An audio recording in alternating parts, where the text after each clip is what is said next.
Hey everybody, welcome to the Performance Anxiety Podcast. I'm your host, Mark, and I want to thank our sponsor, AKG, for sending us their Podcaster Essentials Kit. The Lyra mic and headphones that come in it are amazing, and they're the perfect, affordable way to start your own podcast, if you've ever wanted to do such a thing.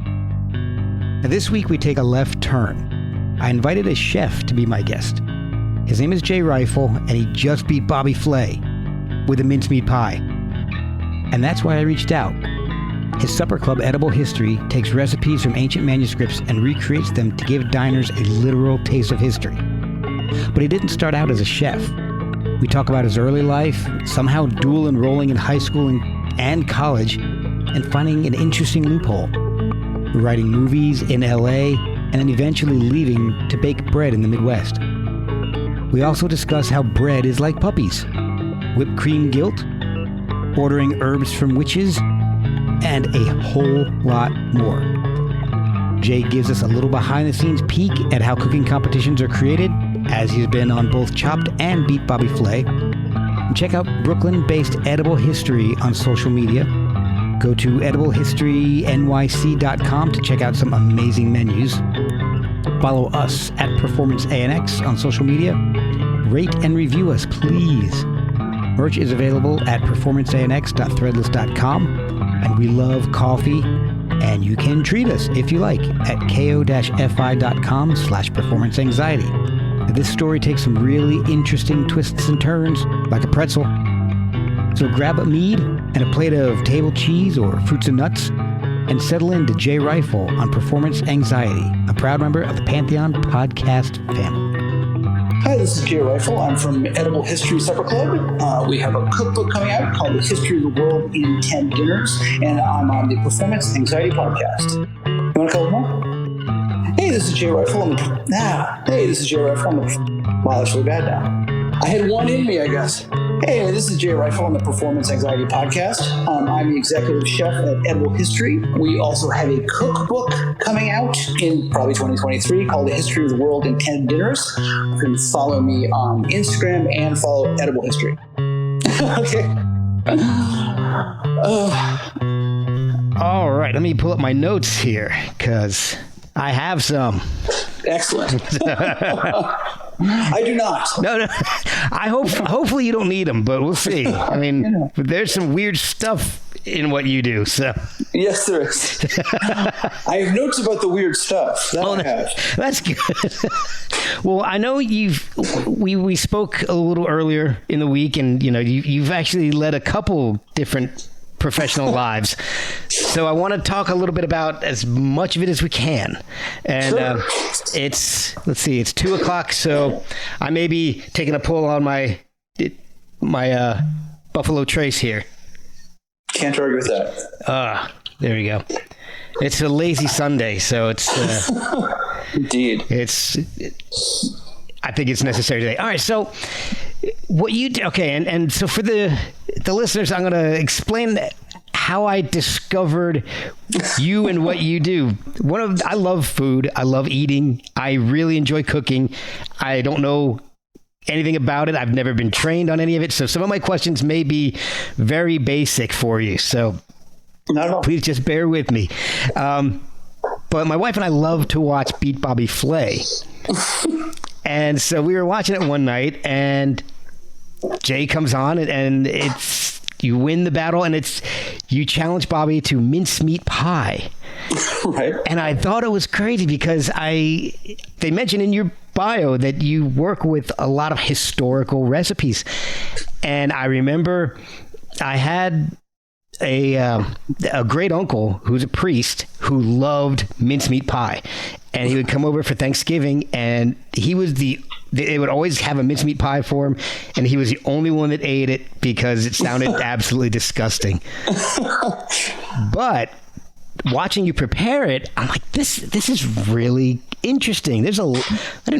I'm a little kid thinking mincemeat pie. This sounds like, scraps of chicken and beef, and I had no idea what the hell was in it. And I'm like, okay, you know what? Watching you make this recipe made me want to try it. So I'm like, this, and then finding out that you work with a lot of other ancient recipes, historical recipes, really fascinated me. So I wanted to have you on the show to talk about how you got into that. But I found out through talking with you that you were also a writer. Yeah. So have you always been creative? I mean, what were you into as a kid? Was it more writing? Was cooking interesting to you when you were younger? How did you get into so many creative endeavors, so many different creative endeavors? So as far as cooking goes, the funny thing is, like, I come from a very professorial family. Like, both my mother and father were college professors. Okay. My father was a molecular biologist. My mother was a microbiologist. Oh, wow. And my dad taught me like basic chemistry through cooking when I was like a little kid. My whole like childhood was a lot of this, like, let's learn stuff. Yeah. My father was this incredibly knowledgeable person who was incredibly patient and really good at explaining things. So the funny thing is, if you asked him a question, he would sit you down and give you a really long answer. And if you needed to know a bunch of like additional information before you could understand it, he would teach you that first. Oh, so wow. That's kind of the background that I have. Interesting. Is this very sciencey kind of thing. And when I grew up, I was assuming I was going to be a scientist, and then I got really interested in like movies and literature and music and that kind of fun stuff. And my father actually died. I grew up with my father, and he died when I was very, very young. I was 17. Wow. So I kind of raised myself and did a very bad job of it. But I had like endless fun in college. I studied film in college, then I worked in the film industry for a bit. Then I transitioned into writing. Where did you study film? At University of California, San Diego, which is not particularly a great film school, but I did it because I did this weird thing where I co-enrolled in college when I was in high school, then stealthily dropped out of high school and didn't graduate from high school, but did graduate from college. Oh my God, that's amazing. Yeah, it was very silly. My kids would love to figure out how to do that right now. Well, I found out there's in California at the time, there was no 4-year requirement for anything but English to enter the California school system, university system. So I made a deal with my English professor that if I read the entire canon, that he was able to, like teachers pick from a group of books and they say, right, oh, we're going to read this one and this one and this one. Yeah. But he said if I read the entire thing and just came in once a week and talked to me, he'd pass me. Oh my gosh. So he passed me and now he just stayed in college. It was very weird. It was a tricky it was an end run. That's around, fascinating. Yeah. But, wow. Yeah. So I was a film nerd, and then I went into working in, I made TV commercials for a bit, and then I segued into writing, and that drove me absolutely bananas. I wrote a bunch of schlocky stuff for the Sci-Fi Channel. I was going to say, I see 4 screenplays. Time Lock, The Apocalypse, actually starring Sandra Bernhard, which is pretty cool. Yeah, who I actually met the one time, and I was all geeked out about it. She went, darling, I love the script. And I was like, sure you did. Sure you did. Thanks, Sandra. But she was awesome. The problem is, yes, I wrote a bunch of films. I wrote a bunch of films that sold. I wrote a bunch of films that got made. I wrote a bunch of films that I was proud of, but I never managed to do all those things at once,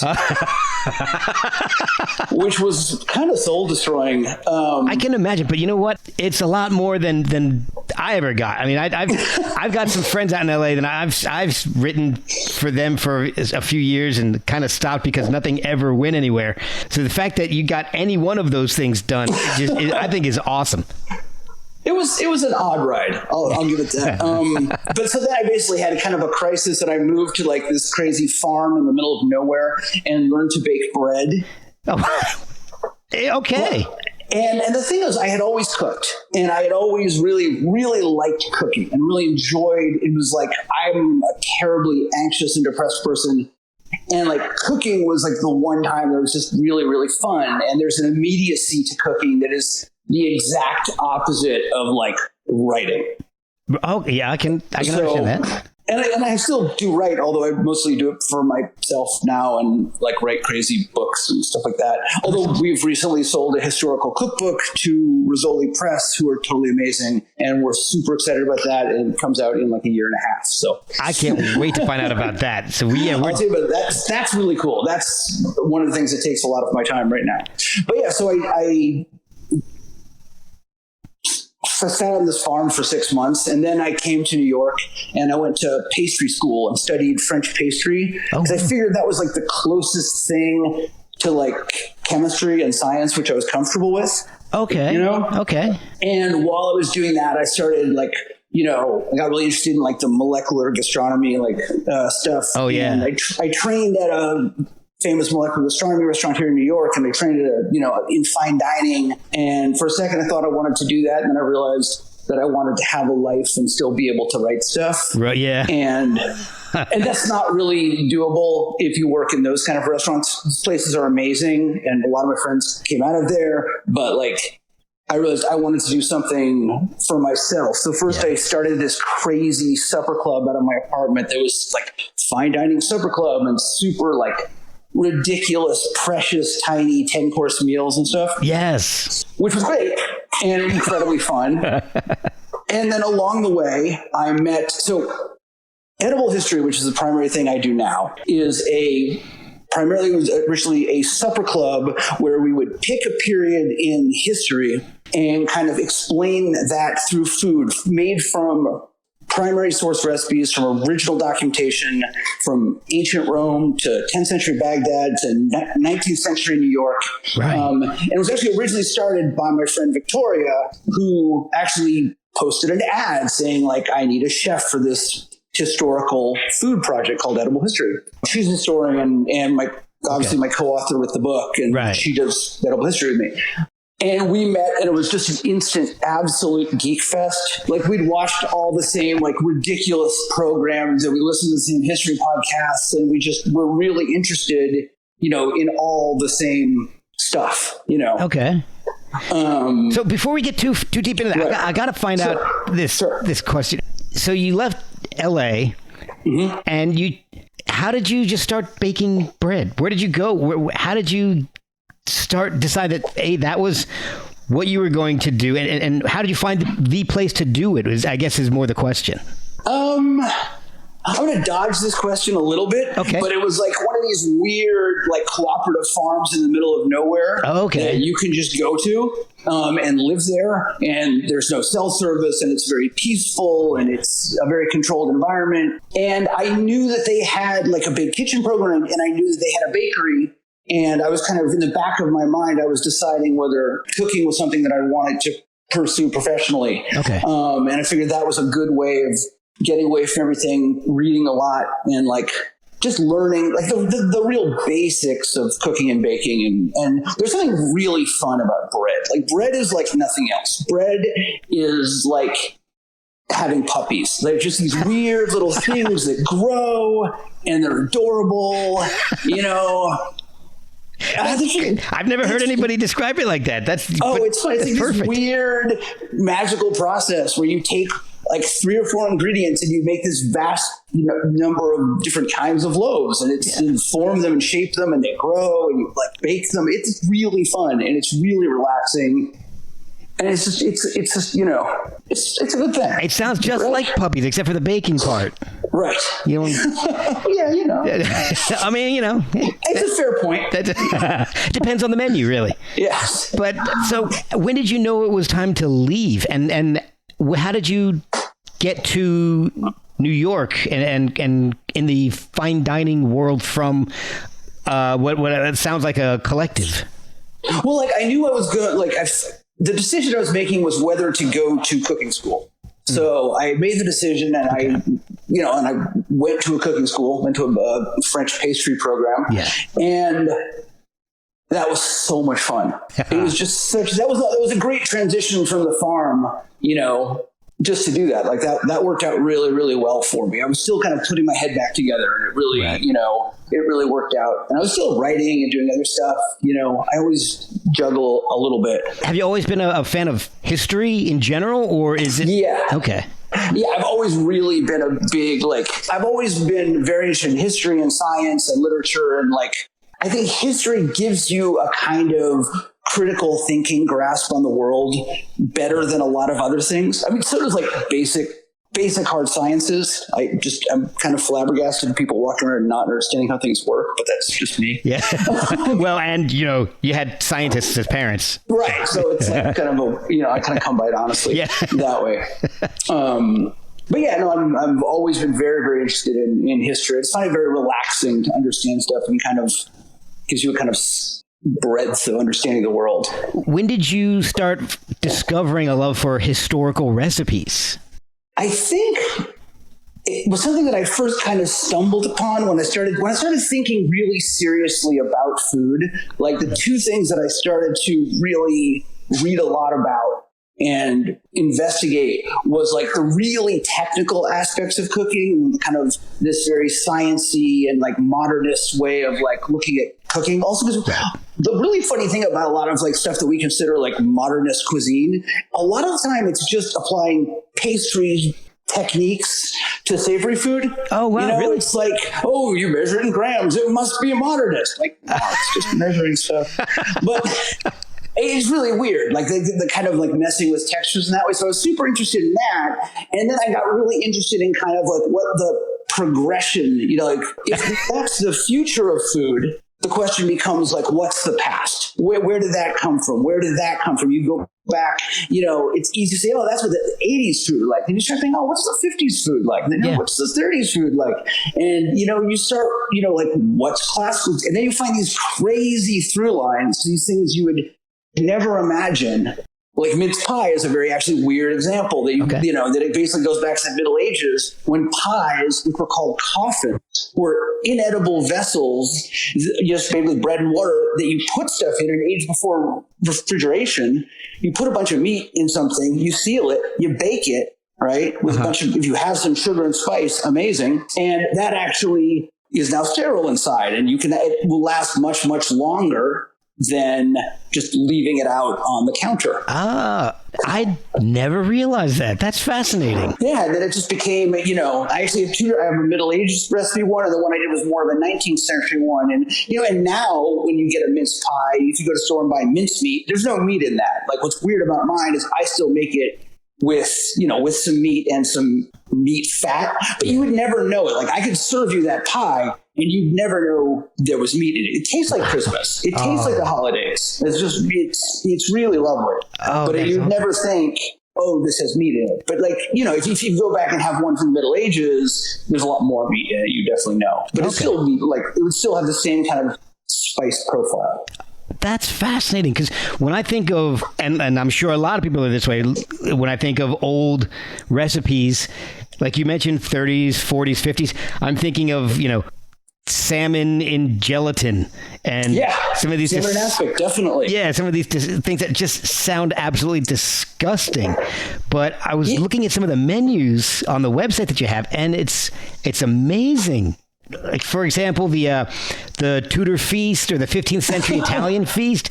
I mean, I never would have thought about some of this stuff. I don't think of older recipes, I guess, outside of things like suckling pig and roasting meats and stuff. You almost don't think of them as edible anymore. It's a weird. It's really funny. And of course, we do pick and choose stuff that we think does work for a modern palate. And once again, there's no way of knowing if what I'm doing is exactly, I do a ton of research and I look at the scholarship, but I think a lot of my things are a reasonably good window to the past. But no, there's ancient Roman food that's so sophisticated and so smart and totally delicious. And oh my God, don't get me started on 10th century Baghdad, because the cookbook from that is literally the most mind-blowing thing you will ever. It's really insane. And it's also chock full of poetry, which is really awesome. Oh, wow. But it's also you read that cookbook, reads maybe a 17th or 18th century Western cookbook. It's literally, it's got weights and measures. If you look at a cookbook from the Middle Ages in Europe, it's take this and this and this and maybe a handful of this and put it together, cook it, serve it forth. And that was the whole recipe. Wow. Like 500 years before that in Baghdad, and this is a Baghdad of like Harun al-Rashid and like 1001 Nights and these beautiful people. Technically, that's a couple hundred years before this, but we're talking about a super high culture. You have this giant book that's 10 times as long as anything being written in the West at this point, with hundreds of recipes, with weights and measures and specific, do it this. Wow. It opens with here's all the tools you will need for a kitchen. Here's all the basic techniques. It's like so ridiculously modern. It's genuinely amazing. And some of those recipes are really amazing. That's incredible. All my kids have taken Latin in high school, and they all have to do a project. And my oldest, who's graduating this year, a couple of years ago in her first year of Latin, she had to do, she picked a Roman recipe to cook. Apicius. Yes. I believe, I'm assuming that's where it came from. I guarantee it's Apicius. That's the oldest cookbook in the world. It's definitely Apicius. So it was some weird chicken dish. I don't remember what it was called. I don't remember if it was Poem Frontonionum or whatever it was, but it was chicken. It had the grapes in it, and it was made with this. There you go. I'm waving the book at him, podcasters. It is right in arm's reach. That's fantastic. But I just finished my ancient Rome chapter. It's actually really funny. Here's a funny Latin thing you should tell your daughter that I realized, and I was doing a chicken recipe. Oh no, I was doing the beets recipe that I worked together with the chicken recipe, and the translation in English was beets cooked in mead. Maybe it was chicken cooked in mead. I can't remember. One of them was cooked in mead. I just did this, and now I can't remember. Maybe it's both. And the funny thing is, this is the funny thing. I was thinking about this because mead is normally a Northern European wine that's made from honey. Like you dilute honey with water and you let it ferment, and it becomes wine. And I actually don't read Latin particularly, and so I was working from a translation, and I cooked this, and I thought really carefully, and I'm like, do they really have mead in Rome?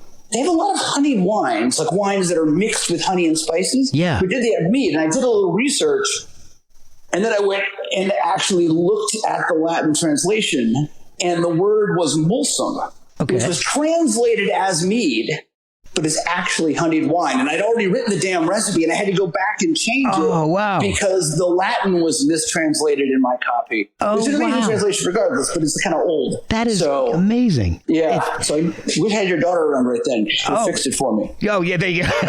Well, we had our own mishap with that because it called for the use of garum. Right. Which I have a whole sidebar in my cookbook on garum. Oh, which we were told. It's a fermented fish guts. Well, here's the funny thing. This is and people love to be horrified by garum because yes, it is fermented fish guts. But do you like Thai food at all? Yes, I love Thai food. You like the funk of Thai food? Yes. You like that fish sauce they put in Thai food? Yes.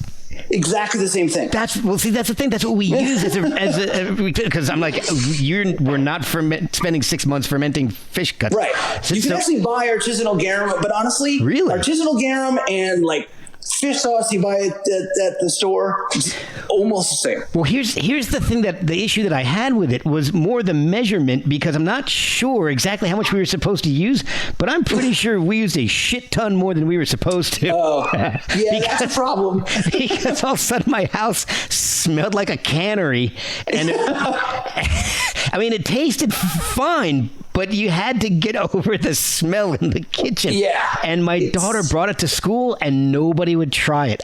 That's too bad. I ate it, and she tried it, and we both liked it actually, but the smell was just You might have had a little bit too much. I mean, it's a very strong sauce. Yeah. Like, you don't smell like when you walk into a Thai restaurant, it doesn't smell like fish sauce. No. Although when you open a bottle of fish sauce to cook with it, when you put it in something really hot for a moment, you get this blast of, but then it's just pure, umami and like goodness. Getting back to your career and not my daughter's Latin project.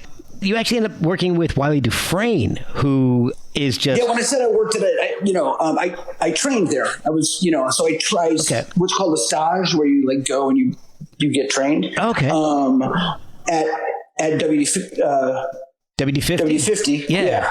When that was completely mind-blowing and amazing. Like, that was really hard, but really fun. And I really learned a huge amount. That is, I was going to ask you, I mean, is that what you learned there? Is that applicable to what you're doing now because he does a lot of, like you were talking about, modern things with his desserts.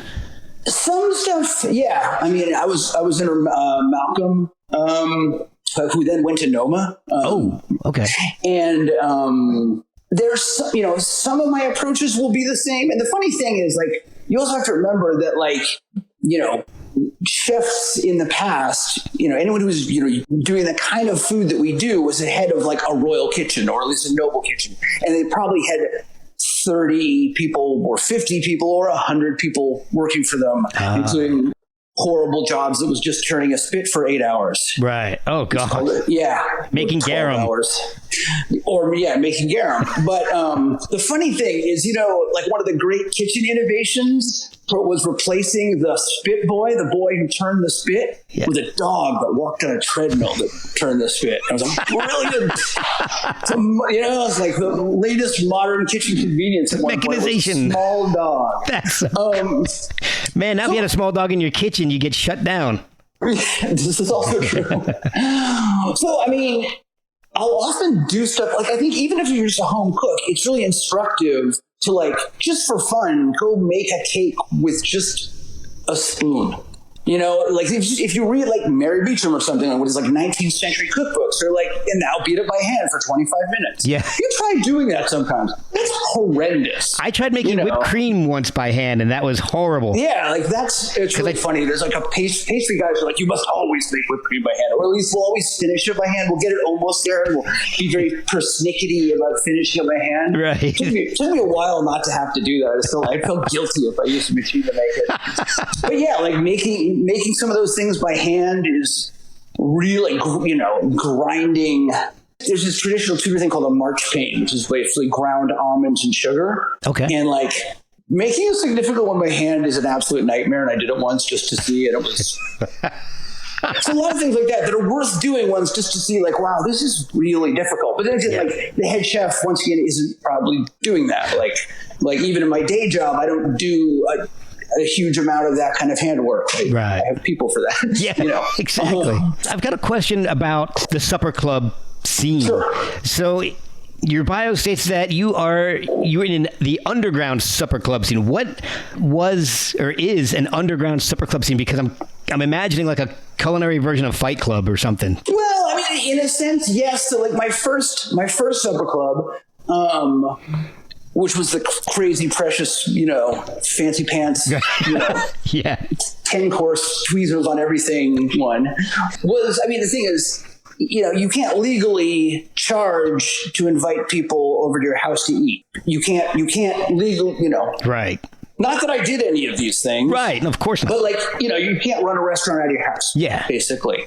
But people do, and it's fun. So you just advertise in various places and you sell tickets through a thing and people come and, and you serve them food and hopefully they don't die. And, and there's a surprising number of them. And a lot of people are trying to get restaurants, and a lot of people are guys like me who are doing it, who has a day job cooking something else and is doing it to like enjoy something, and I kind of stopped that once I got really into the historical food thing, because that just really clicked, and we were having, we got some really good press and we were making really crazy stuff.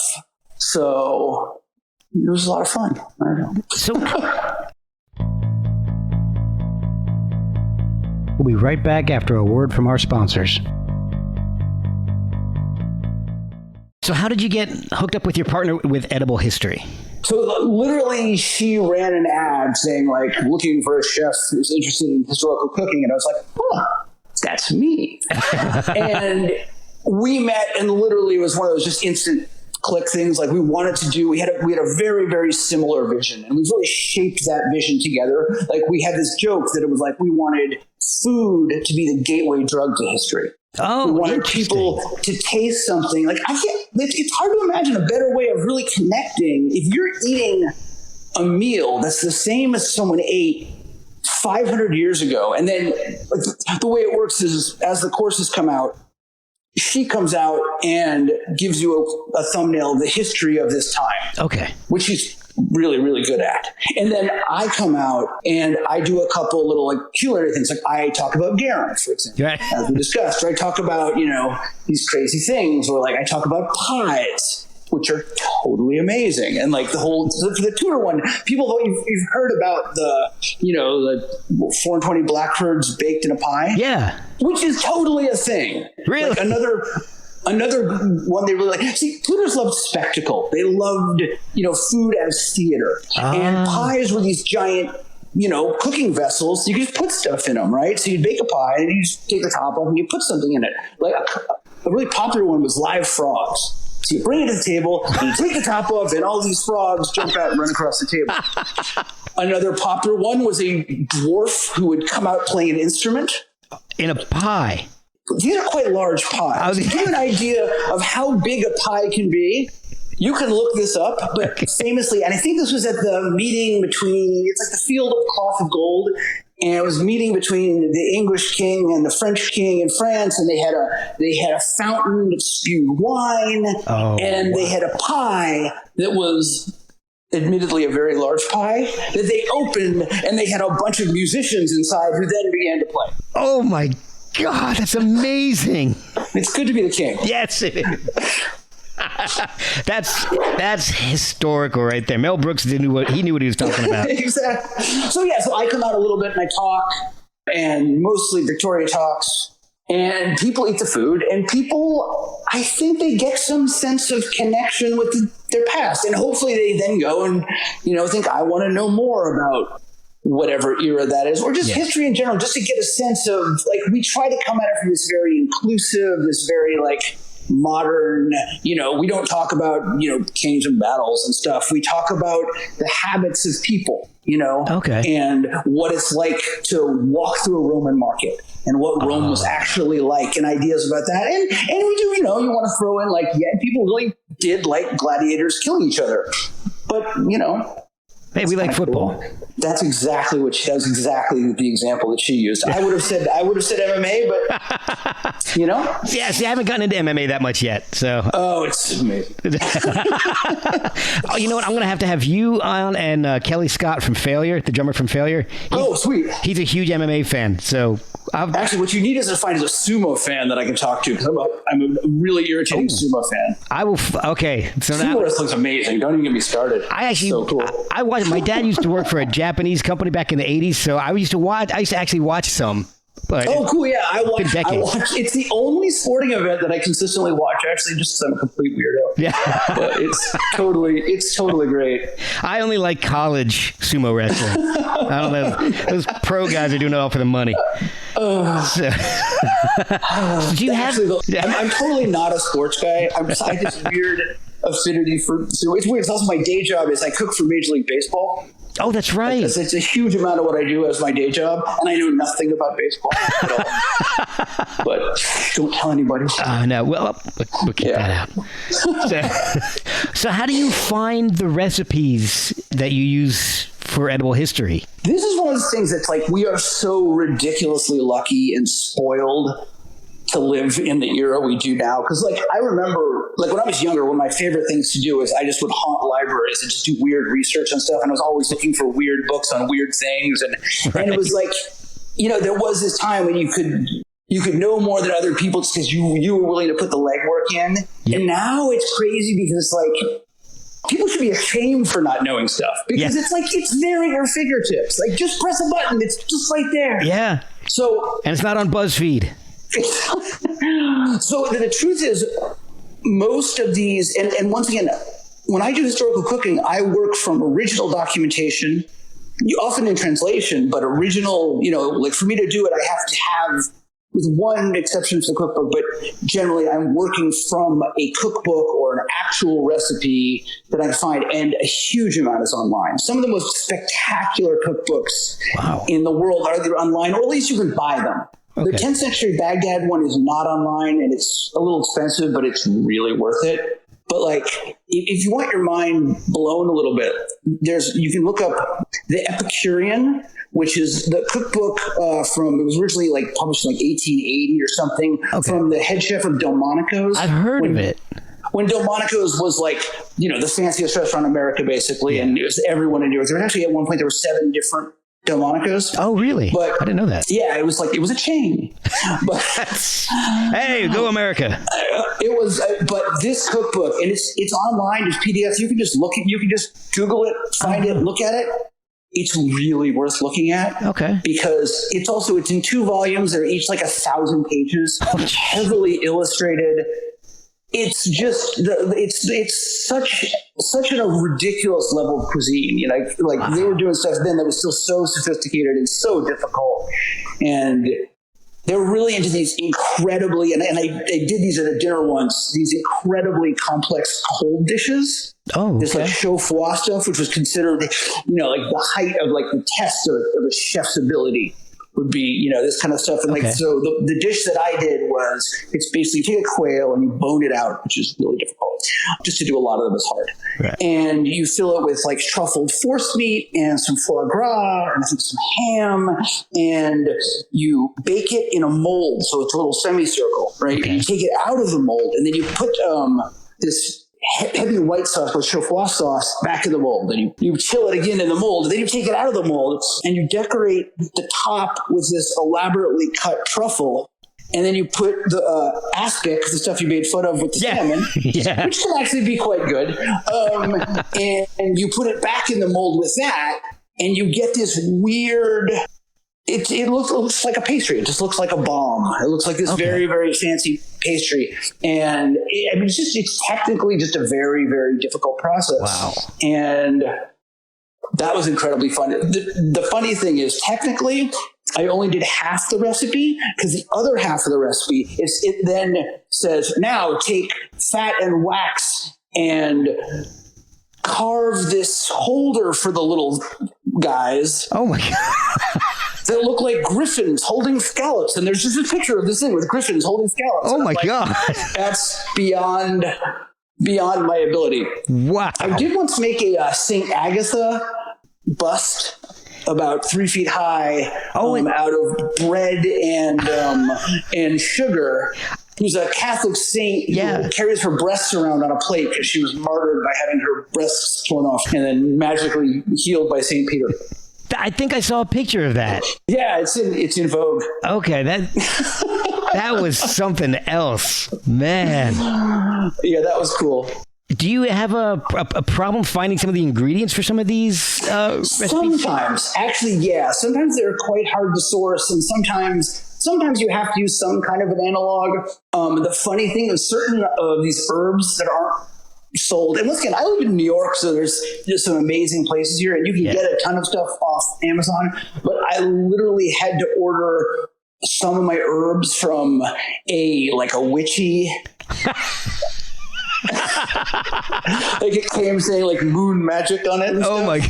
And it was like a Roman herb that was very common in there. And there's other stuff, like there's another Roman herb that there's this huge academic debate about what it actually was because it actually went extinct. And it was so important. It's called laser or silphium. And it was so important to their economy. Like there are Roman coins that just have a picture of silphium on it. Oh, wow. But it's gone now. Like there's a lot of debate about what it is.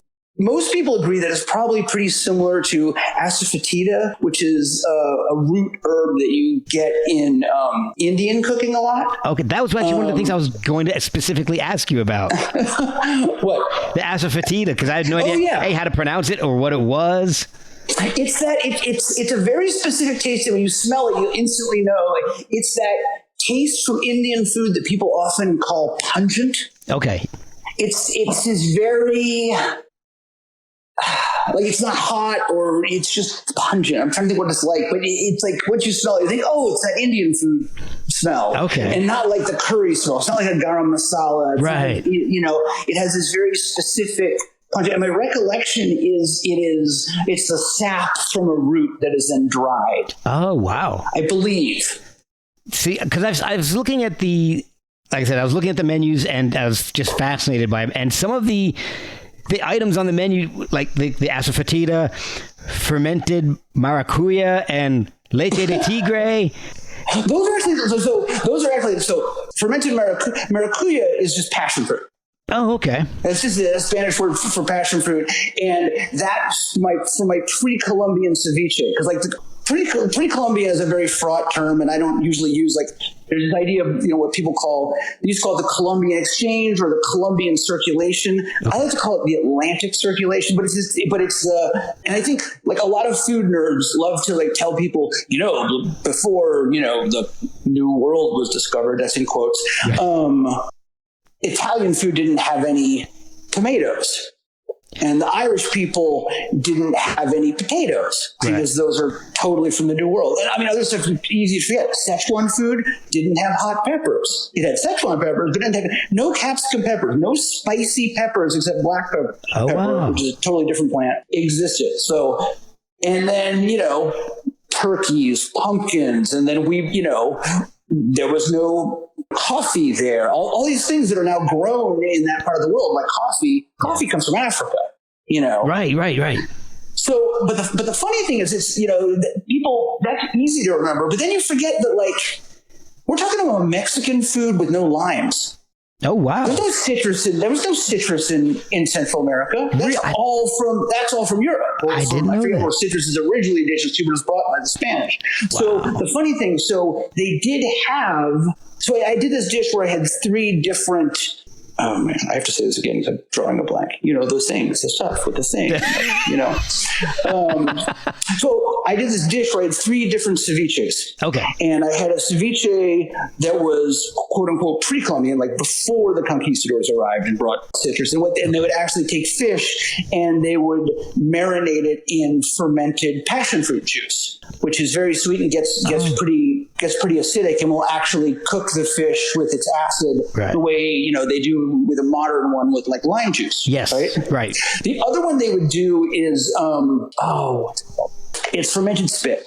Oh, that's another. It's actually fermented usually cassava or manioc or something where and they still, you'll see that in Peru where they make this drink that's mildly alcoholic, and you're using your spit because your spit turns starches into sugars. It's the same way when you malt grains to make beer. Yeah. If you chew starch, it turns the starch into sugar, and if you keep spitting it out, then you have this milky liquid that then you can ferment, and you could also preserve fish in it. Okay. I did not serve that to anyone. Yeah. But that's what they used to do. Wow. I remember, now that you mentioned, I remember seeing that on I don't know, Anthony Bourdain or something like that. They always, it's one of those ones you gotta do it. Yeah. Well, if you're getting paid to, And leche de tigre, which means tiger's milk, is just a modern, that's just lime juice and garlic and stuff. Or it's the liquid. A lot of people will drink it after you marinate the fish in it, and they'll just pour off the kind of fishy lime juice, and it's all, it's got lots of onions and garlic and spices, and it's delicious. And it's kind of a hangover cure. Oh, wow. But okay, I didn't know that. That's fantastic. It's just the liquid from ceviche is technically called leche de tigre. It sounds cool. Oh yeah, it does. I think I figured leche de tigre, but the fermented maracuya, that my 6 years of Spanish apparently went out the window. It's a very specific word. Yeah. So do you often reject? And a recipe, do you ever look at something and go, there's just no way I can do this, or that nobody would eat this? Oh, yeah. I mean, you have to pick and choose. I mean, whether it's the omelet of brains and rose petals, I doubt that's going to be good. It's not going to be a top seller, no. And there's, other stuff. And other stuff might be good. It's very hard to get sow's udders these days. I've found. You mean you can't just get that at the grocery store? I have trouble sourcing stuff sometimes, but no, there's a lot of stuff, and then there's other things where it's just a different case. But it's hard to know. I go through and I try to be as faithful as I can to the recipes, and I when I'm testing recipes, I'll test a bunch of them. I've gotten pretty good at being able to look at them and saying, I have a pretty good idea of what I think this is going to taste like, and whether it's going to be good or whether it's going to be interesting or not. people were making food because they liked it. It's like most of it's not. There's, like once again, different cultures have different palates, and there's a lot of stuff in certain cultures that I don't particularly like that are too strong for me. But not that many. Like I will eat, and I'll try kind of anything. Oh yeah, I'm that way too. I'll give just about anything, except maybe the fermented spit. But I will try just about anything. I've actually tried it. Really? And it's fine. It's fine. It's better. It's a hell of a lot better than fermented fish. That's where I draw. It's like the surströmming and stuff like that, and the fermented shark. That one. I mean, I think the real outliers, what they have in common those are from cultures where there's real food scarcity. Yeah.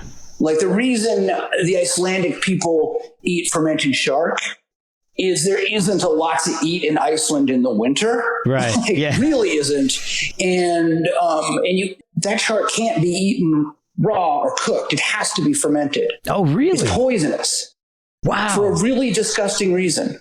Uh-oh. Okay, so what's the reason? It has a incredibly high levels of urea in its tissues, which is the stuff we excrete in urine. Right, yeah. So and urea when you leave it ferments into ammonia basically, which then kind of send the off gases and stuff, and it's horrendous. But you can eat it. It becomes non-poisonous. Wow. But it would be like eating unfermented, that kind of shark would be like drinking concentrated piss. Oh, man. And which is actually unhealthful. Well, yeah. There's a reason why we're excreting that. It is kind of weird. So. Oh, man. It's like preparing gout. Yes. Oh, okay, so that brings up a question that I've actually wondered a lot. How the hell do they figure that shit out? Like, is it just trial and error, or because I think I think that's a question that people ask a lot about a lot of stuff, and it almost always has the same answer. I think I really do. Okay, people were really hungry. Yeah.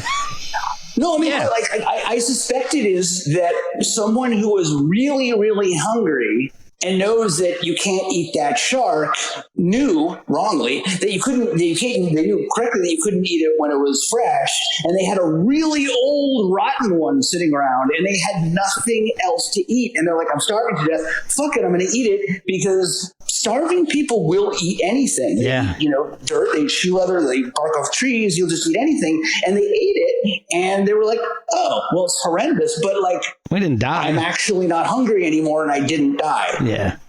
So then the next time everybody was super starving to death, they were like, last time we did eat that shark and it was okay. And like, maybe if we let it sit for a really long time, we can eat it.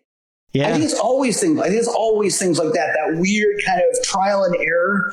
Yeah. I mean, it's weird to, to remember that like real starvation was a thing through most of human history. Yeah. And even in modern history, I mean, you forget Russia's had problems with dietary cannibalism like 3 times in the last century. Wow. So, jeez. At least twice. That's a really good point, because I'm thinking things like mushrooms. Some are poisonous, some are hallucinatory. So if that's an actual delicious. And some are somewhere in between. And so I'm just imagining like cavemen just sitting around going, don't eat that one. Thag ate that one and died. Exactly. So he ate that one and just went nuts for a couple hours. Yeah. So that one's okay. That one is fine. Yeah. You also have cooked at the James Beard House. Yes. So how do you get that invitation, and how intimidating is that? The funny thing is, like, there was a time when it was one of my dreams. Like, I want to cook someday. I shall cook at the Beard House. Right. And the truth is, anyone can actually just apply. You can. Wow. Anyone from a restaurant or a cook or anyone. You can send them basically an application and say, I'd like to cook there. Interesting. And a lot of people do. Not everybody. I mean, they'll have.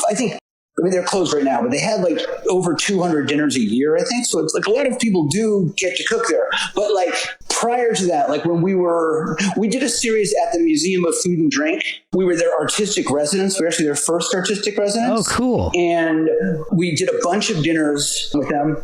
And there's some crossover between them and the Beard House, and there's some of the same people, and they know each other. And the director of the Beard House came to one of our dinners, and we awesome. talked to her, or the director of the Culinary program, and who is like just a wonderful human being. Like, she was just an amazingly wonderful woman. And they were like, you should really apply, you know? And we did one, and it went great. It was so much fun.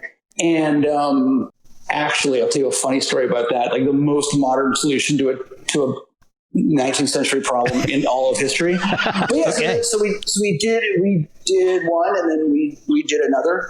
And I can't wait to cook there again. And I'm sure as soon as they've got this cookbook coming out, so we'd like to do some dinner celebrating that. Oh yeah. That would be amazing. So, true story. So the dessert. So we did this dinner that was the history of the 19th century restaurant. Basically everything from like tavern food to stuff from the cookbook that I mentioned, the Epicurean.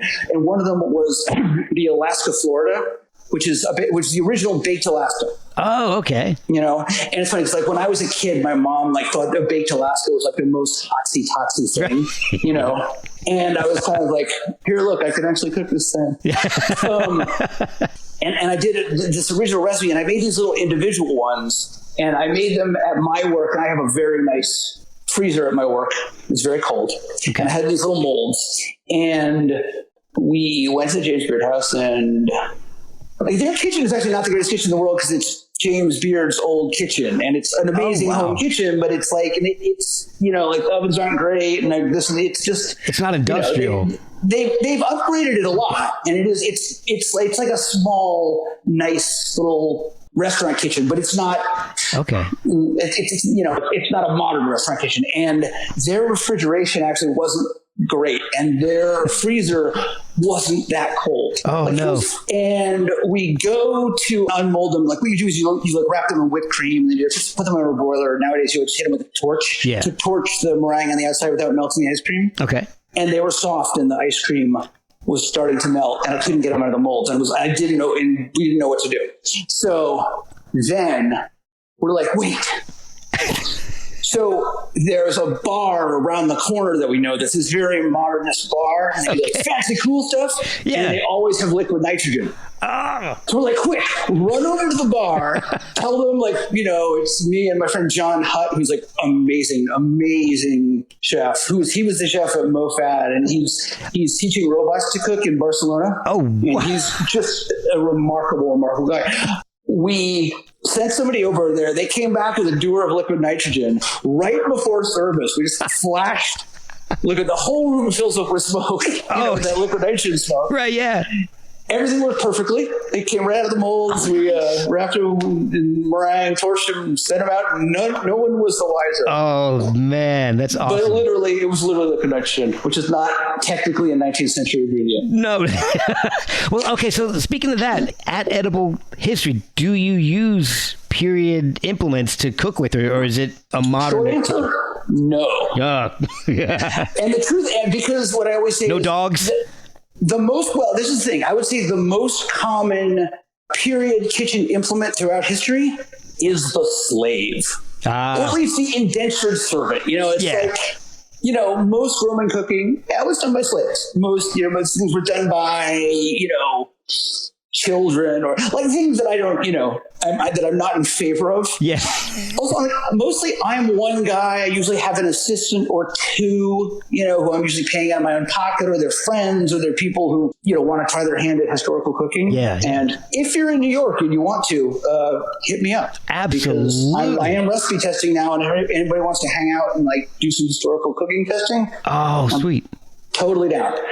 I would definitely be in touch. Me and my wife, we love this. Yeah. It's awesome. It's totally fun. I mean, it's really interesting. But so yeah, I mean, that's the thing is most of these guys, hey, we're cooking for like 200 people or at least 30 people. I think that's one of the things also, it's like, if I'm working from an extant cookbook in an age where, a lot of these things, like before the 17th century, say, a book was a really valuable object. Yeah. And one thing to think about is who were most cookbooks written for in, like, say, the Middle Ages, which is a really interesting question to think about for a second, because if you're a master chef in the Middle Ages, you started as a child, you've been doing this for 25 years, 30 years, or I mean, maybe 20 years as people have died. You'd be dead at 40. But if that cookbook has 50 recipes in it, say, or even 100, and the recipes don't have weights and measures, like take this, put it with this, cook it till it is done, and serve it forth. Right. How useful is that book to you? Probably not very useful. No. So it's probably written for a couple other reasons. Books were a status item. They were like a fountain of knowledge. And that was also a time when women were starting to run, were running these households. So it was maybe a tool for the woman of the house to maintain her staff and to control expenditures, because remember, if there's spices and stuff, these spices were incredibly expensive. Yeah. Like, a really good example. This is one of like the reasons edible history exists is to answer this one mistake, which is lots of people will tell you, some have heard somewhere, that in the Middle Ages, people used all those spices to cover up the rotten meat. Oh, okay. I've heard this like a million times, which is, if you think about it, completely wrong for a bunch of really obvious reasons. First of all, the spices you would use to cover up the rotten taste of meat, which also doesn't necessarily, that might cover the taste, it will still make you sick. True.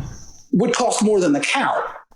I didn't think of that. Was worth quite literally its weight in gold in certain times. Like the city of Rome was once ransomed for something like 300 bags of black pepper.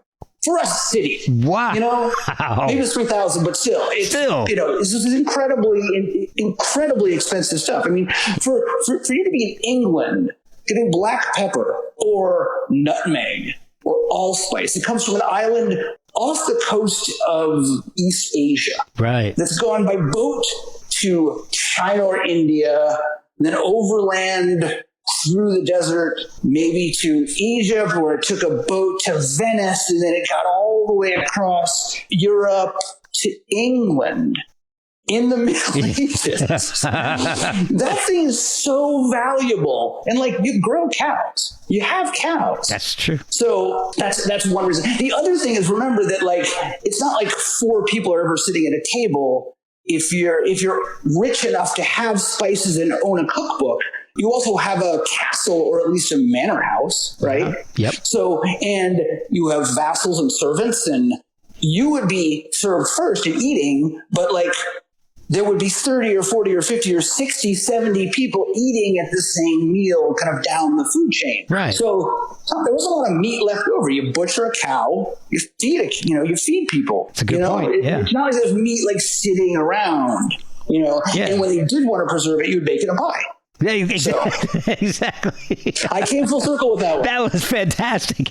Well, Edible History has 10 menus on the website. Do they change very often? Or those are just ones we've done. We occasionally repeat them. Okay. But, so like our cookbook is coming out and they're mostly different from that, but it's called A History of the World in 10 Dinners. Okay. So we have 10 chapters that are, each one is a historical period.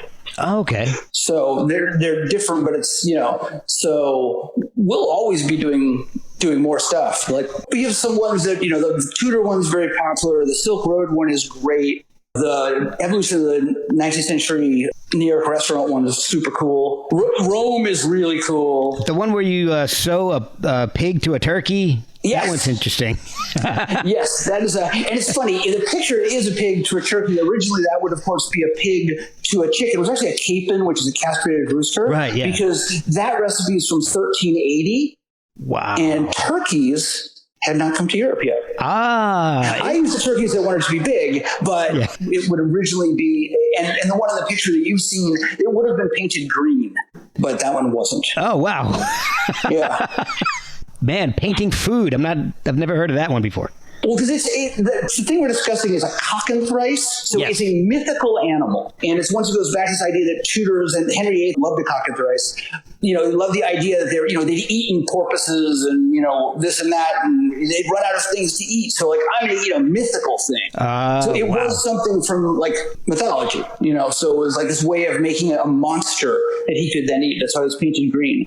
Another one that I've done, speaking of painting things, is actually from Hey Levant, which is like a 14th century, I believe, French cookbook. Okay. And there's this thing I did. There's also a picture of it in the Vogue article that is usually translated as a helmeted cock. Oh. Because it's a rooster riding a pig with a lance wearing a helmet. Man. And a shield. I think I saw that at Lollapalooza once. Pretty much. And in the recipe, it actually says, like, if you're making it for royalty or nobles, you make it silver or gold. And if it's like for like rich commoners, it's like, I think it's green. It's like orange or green or something, or red. Oh, wow. I made it silver. So you cook a lot from history. Do you ever cook from fiction? Things like Game of Thrones. Sometimes both. And it's a very funny crossover that I do. And I've done Alice in Wonderland, which was I used to see this great picture. So one of the best things from the Alice in Wonderland dinner was, if you remember in Alice in Wonderland, she drinks this drink that changes flavor as she drinks it, and it's all these funny flavors, like there's a turkey dinner, and caramel custard and cherry this, and what I did, and this is a funny, I did it in a totally molecular way. And shout out, just because someone will point this out, Heston Blumenthal, the guy from Fat Duck, who was one of the great molecular genius chefs in the world, also did exactly the same thing that I did, although he had a better clarification system in his incredibly fancy restaurant than I did. His actually looked like a single drink. It was made, So what I did is I made a series of gels that had each of these flavors. I infused the flavors into a series of gels, and then I stacked them into a glass, one on top of the other. And I just told everybody to drink it with a straw. And as you drink it with a straw, first you taste one thing, and then you taste the next thing, and then you taste the next thing. And the difference was, because my thing, they were actually different colors. Heston Blue was perfect pink. They all looked the same because he had better technology than me. But I simply put a label around the glass so you couldn't see. Oh, well, hey, there you go. Yeah, much simpler. That works just as well. So I have done that. A funny thing from the ancient Rome dinner is I do a thing called Trimalchio's pig, which is from Satyricon, which is this satirical, hence the name, Roman novel by Petronius. Yes. And one of the bits, it's kind of a send-up of nouveau riche, Roman dining. Because the Romans had this funny thing, and they kept doing this thing. They kept doing these things called sumptuary laws, because Romans thought of themselves as like, we rule the world because we're like a martial people and we're tough and sleep on the ground on campaign. And they kept worrying, as a lot of cultures do, that their like vigor was being sapped by like soft living. Mm-hmm. So they kept like passing these laws, like you can't own fish ponds, and you can't wear these kind of clothes, and you can't have a private chef. You can only have 4 courses at a meal, not 10. Very specific laws, which they would then immediately break. And they did this over and over again. So the Trimalchio's feast scene in Petronius is this like send up of this kind of nouveau riche guy who's got a lot of money. He's trying to show off. And one of the famous scenes from it is the chef comes out and with a big roast pig, and he guts the pig, or he starts carving the pig, and the guts fall out. And the Trimalchio's like, "Oh, you're a terrible chef. You forgot to gut the pig. I'm going to have you killed." And so the chef is like, no, I'll do it right now. Just hang on 1 second. And he starts to work. And then it turns out that all the guts are actually sausages that he's cooked and put inside the pig. Oh, wow. So I've done that. I do this as a freestanding gag where I actually have a pig like standing up, like this roast pig standing up, and I slit the belly open, and I usually tie a string to it so it's easier. I slit the belly open and I pull, and all the guts fall out, and the sausages. We serve it. So that is ancient, awesome. And I use an ancient Roman recipe for sausages, but the dish itself is completely from literature. It's not okay. So any like Dr. Seuss things coming up, like 3-decker sauerkraut and toadstool sandwiches? Oobleck. no, I mean we did a Downton Abbey one once because I like to do like the weird 19th century stuff.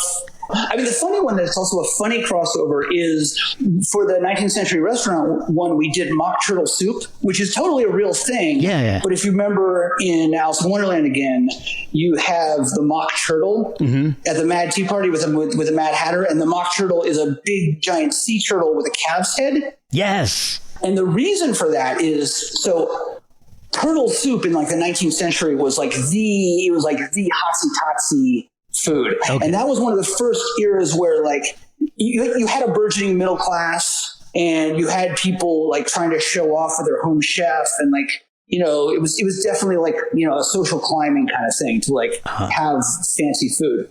So if you couldn't afford turtle, like giant sea turtle, they would make mock turtle, which is fake turtle. And the funny thing is the most prized part of the sea turtle was the gooey, gelatinous part around the collar. Okay. So mock turtle soup is basically you take a calf's head and you boil it for like a day until it just goops, until you just peel everything. It's the same as making head cheese, basically. Yeah. It's a soup. Okay. It's this gooey, mushy. It's actually quite delicious because it's a pork stock and it's really good. Okay. Finish with a little sherry.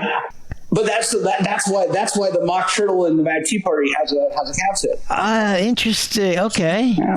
So menus at Edible History, is it something that you make when people make reservations, or is it something that's set? No, we're more like an event. So like we used to do it like every month or every other month. We put it out on a newsletter saying we're going to do a dinner. This is what the theme is going to be. Okay. This is how much it costs. And we usually do it for, I mean, the biggest one we did was like 105 people, but normally it's like 30 to 50 people. Okay. You know, because it doesn't like make sense to do it for more than that. Also, it does involve, it's almost like a theatrical event. Like Victoria comes out and talks through the whole thing. So it's not like we could be if we were like a regular restaurant, like she'd be talking every day and it would kind of suck. Yeah. You know, and we wouldn't be able to write cookbooks and have a day job.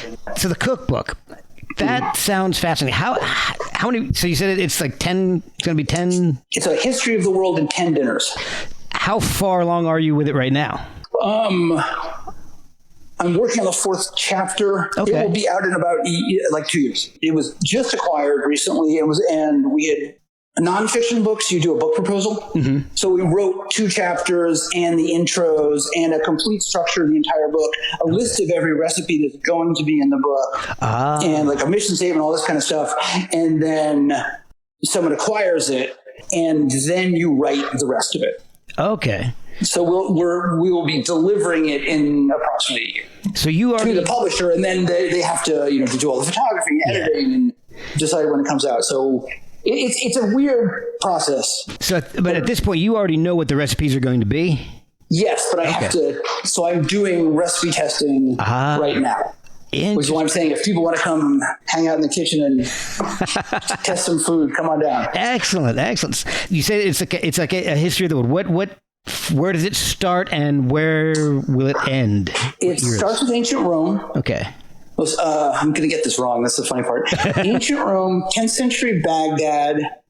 I forget the order of the next chapters. It's either medieval Venice, or like medieval Italy, and then the Silk Road, Silk Road is all the way. We basically go from India back to Venice across, and we do like the Mongol Empire, and we touch on 13th century Baghdad, and then we're doing Al-Andalus, which is Muslim Spain, which people forget that Spain was a Muslim caliphate for 700 years. Yep. Doing that. The Columbian Exchange, or the Atlantic circulation of dishes. Okay. Ethiopia. Oh, wow. The Ethiopian Empire, although the meal that we're doing is a famous feast that happened in the 19th century, but we're talking about the history of the Ethiopian Empire back to like the 5th century or something. Okay. Versailles. Ooh, wow. That's kind of fun. And I'll come visit you when you test that one. 19th century New York. I hope that's 10.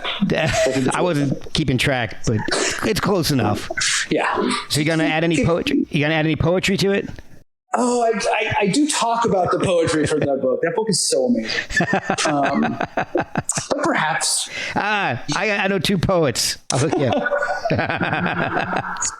up. So where can people keep up with what you're doing? Find out the progress of the cookbook and Edible History NYC Instagram, I believe. My Instagram, Jay Reifel, JAYREIFEL. I post silly pictures on that, and I'm posting all my recipe testing on that. Okay. Well, the photography is beautiful on it too. Oh, thank you. It's just the stuff's cool. We'll see your film background's coming in because the lighting's fantastic. Oh, those Instagram filters look great. So yeah, that's the best. That's definitely the best way to follow our stuff. You can look at the Edible History website and contact us there. Excellent. All right, man. Well, this has been a blast. I actually learned a hell of a lot. So this is just really cool. Thank you so much. Next I'll talk about the literature stuff. Yeah. Next time. Well, yeah, we'll get you get back on. We can talk some sumo. Yeah, let's talk sumo. You can read my crazy books. Yeah. So what else do you have out there that people can look at? No, I mean, a couple of short stories published, but you can. Please don't watch my movies; they're really not good. The effects look like they're done on like an Atari 400. Oh. I mean, that's what drove me crazy about that whole thing. Is it's like I did write things that I was really proud of. I even sold things that I was really proud of, but those never got made. And the ones that got made are stuff that like I wouldn't want anyone to watch. So yeah, it's kind of depressing. You know what's funny? On like Beat Bobby Flay at the end, the director comes up to you and says, "Look, you're going to say, I'm Jay Reifel, and I just beat Bobby Flay, and you're going to yell it. And if you don't yell it, I'm going to keep you here and do take after take after take and hear you yell it." So I scream my head off like a fucking moron. So, and it's funny, anyone who knows me is just like, that is so not Jay. I didn't even really ask you about how that whole process works. It was really funny. And then they do ADR for like hours afterwards. You basically retell, you narrate the whole thing, and you go through everything, and then they have you say little words and phrases. Yeah. And to give them a good, this is really funny, to give them a good edit on a sound edit, they want you to, basically to make it easy to edit, they want you to say something with a hard consonant at the end. So they go, now just say like, so I won, carrot. And you say, yes, and carrot. Oh, wow. I'm Jay Reifel, carrot. And you just do this for like an hour. Oh, that whole shooting day was like 15 hours. Oh, so I've got a question about this because I've seen some weird recipes on that show. Yeah. Yours was weird, but I've seen some other. I've seen ones where I swear to God they did. It sounds like they just made it up then and there just to beat. No, it has to be something that people that's a standard recipe that people have heard of. It has to be something like that. And the way it works is you submit 5 recipes basically. That's what I was. 3 or 5. It's 3 or 5. I forget. You submit 3 or 5. Like you do an interview and you submit 3 or 5 recipes, and then they pick one. Okay. And they say, like, we'd like you to do this recipe. And then you send them the recipe. So, because they assemble, if you need a weird ingredient, they assemble that for you. Because I've seen that, and I'm like, there's no way they've got this weird-ass cheese just sitting there. No, you tell them, you give them an exact recipe. So you tell them exactly, like, I told them, like, I want port, I want shish, I want brandy, I want these specific things, I need dried cherries, Yeah. So, you tell them beforehand exactly what you need. So they have it there. Yeah. But they do, like, that show is legit, though, in terms of, like, He is doing that. Like, he doesn't know. It's not a setup. And they're like, don't say anything. Like, when you're near him, like, we don't want him to figure out. It's like, I started to say something, and they're like, shut up. So the judges. That guy's a monster. I mean, he's legit. Like, he really is that good. Like, it's very impressive. I could never do that. There are a few celebrity chefs and all that I would just love to. I've eaten at some of their restaurants, but I would love to eat something that they themselves made. And, he's one of them. So but the other guy, when I was in Chopped, one of the judges was like Jeffrey Zakarian. Yes. And like everything he said, I was like, God damn it, you're fucking right. Yeah. I was very impressed with him. He was very cerebral, and he was, he wasn't riffing, he wasn't playing to the crowd. He was just like, this is, these are the issues. This is good. This is bad. And you're like, yeah, you're right. right. He knows his shit. I have a lot of respect for him too. So the judging on like Beat Bobby Flay, when they do the cuts back to the chefs, you can tell that, you know, they're like smiling when they Are the judges? Are you guys separated so the judges cannot see the reaction, so that they don't know whose dish is who, or are they just sitting there and? Because for which bits when you like when they're eating, when the judges are eating the dish that's up against Bobby, you'll see them saying, "Oh, this was cooked perfectly," and then you'll see the chef that made it, like, big smile on the face, or you like, Those are all cut. Yeah, it's all cut. It's all cut back and forth. It's all, you know, and like a bunch of that stuff. Yeah. Because I was wondering if the judges can actually see the chef's reactions, because that would be for me that would be a dead giveaway. You know, obviously. I think they actually do I'm trying to remember exactly. I think they do the actual judging when I can't remember if you're there or not. That's really funny. It's like, at that point I was just like, I was tired and it was a blur. I can imagine. And there is a lot of weird, you know, back and forth and hurry up and wait. And, you know. How much time is there between when you're going up against the other competitor and going up against Bobby? I think it's like half an hour. Okay, that's not that bad. It's not that much time. Yeah, it's like half an hour. Like, you just chill for a second. And that's not that bad. You just do the next one. Awesome. Well, man, look, I could talk to you about this shit all day long. So thank you so much. That was so much fun, man. I really had a great time.